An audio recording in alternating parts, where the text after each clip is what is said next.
Okay, I'm going to stand next to you. Does that sound good? How old are you? 10. Okay, awesome. All good to go? What's the puppy's name? Merlin. Merlin, okay. All right, good morning, everyone. I'm pleased you all could join me this morning together with Randy Bossino. I apologize to him in advance if I'm pronouncing it wrong. The minister from Government of Canada, Minister Bossino, is responsible for tourism, and he's also actually Associate Minister of Finance, a very key portfolio. And also today with us is our young friend, Willow Kazuba, who lives in the neighborhood, and along with her brother, they both enjoy spending their summer days at the legislature grounds, like so many other Albertans.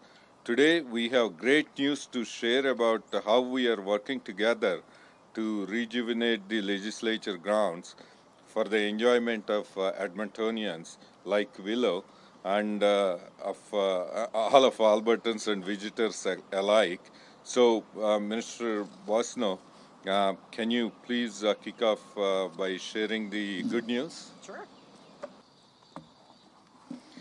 Thank you, Minister. The Government of Canada's $8 million investment towards Alberta Legislature grounds improvement is fantastic news for Edmontonians and Albertans. In addition, I'm pleased to note that Alberta government is also providing $2 million through the ISIP, Investing in Canada Infrastructure Program, for a combined total of $10 million joint funding.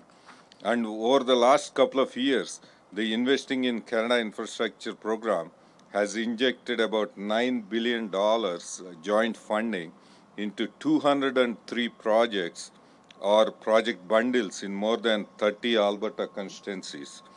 This funding from our two governments, and in some cases from municipalities and other organizations, is building and renewing public infrastructure throughout Alberta. These projects are ensuring immediate, tangible benefits for Alberta residents, workers, and businesses. They are providing new builds as well as crucial repairs and upgrades to public infrastructure throughout the province.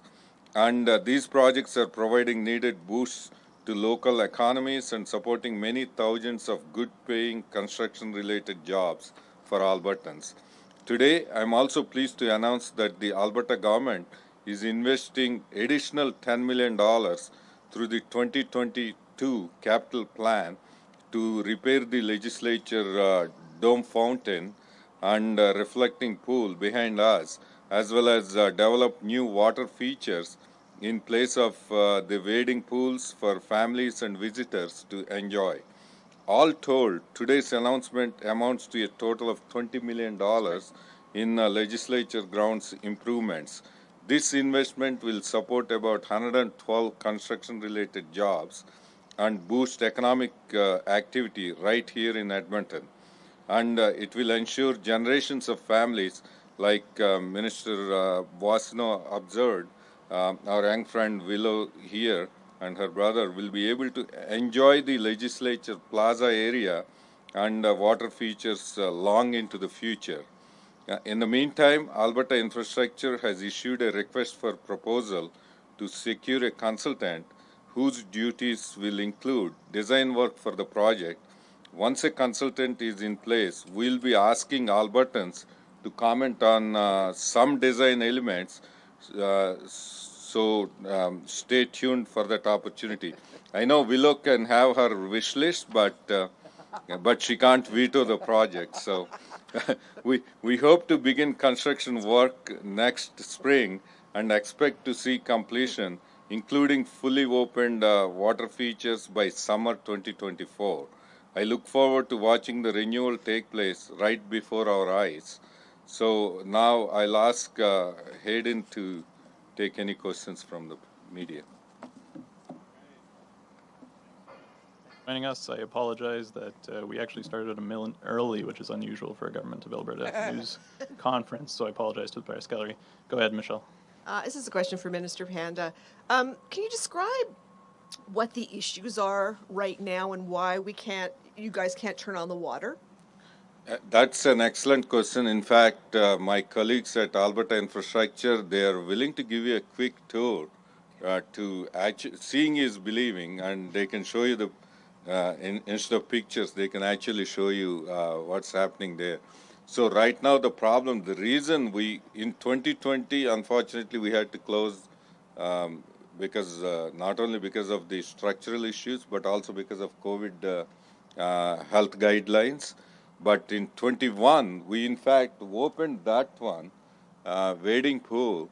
I believe every day there was 7 gallons of water leaking down due to chlorination and corrosion and everything. And the complexity is underneath this.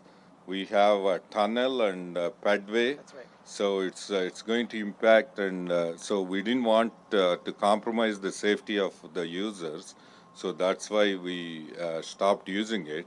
There were some suggestions we could have done some band-aid work to keep it open just this year, but with that the damage will deepen further, and that will also potentially delay the project.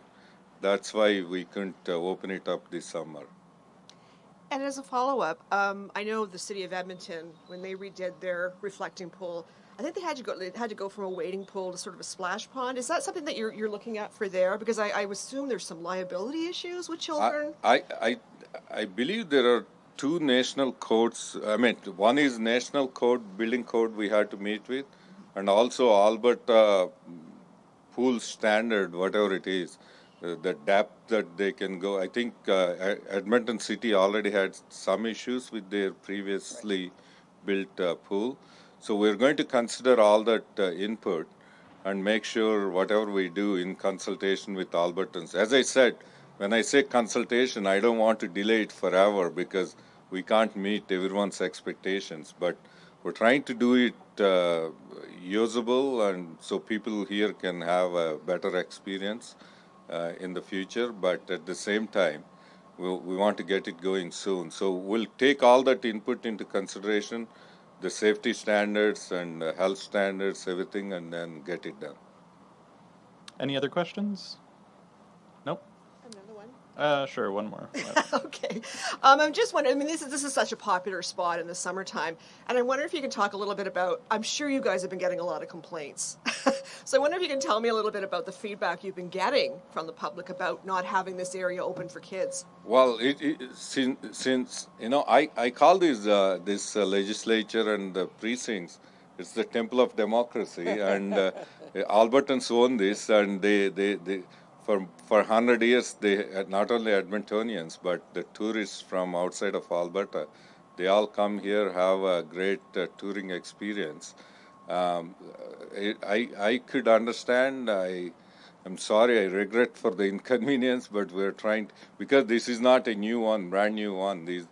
This existed for 100 years. This complex here, so we're trying to bring it back to the code, to the standard, and so that way we can extend the life of this. So Albertans definitely gave us feedback about the inconvenience, but when we told them instead of doing band-aid solutions, we're trying to uplift the whole grounds. If you see there on that plaza now above and at the higher elevation, that when we did that work, it's fixed, and those water features there, I see people are enjoying there, but they'll have the same experience once we fix that. So I asked them to be a little bit more patient. We're going to share with them how the design looks like, and they can comment on that. And if there is any practical, feasible comments and solutions offered by Albertans, if they are cost effective, unless Minister Boissino brings some more money for his city here from federal purse, we try to stay within that $20 million budget. All right, we are going to take a picture over by probably the most horrific part of this, and so thank you so much for joining us. I get it from you, I get it from Amarjeet.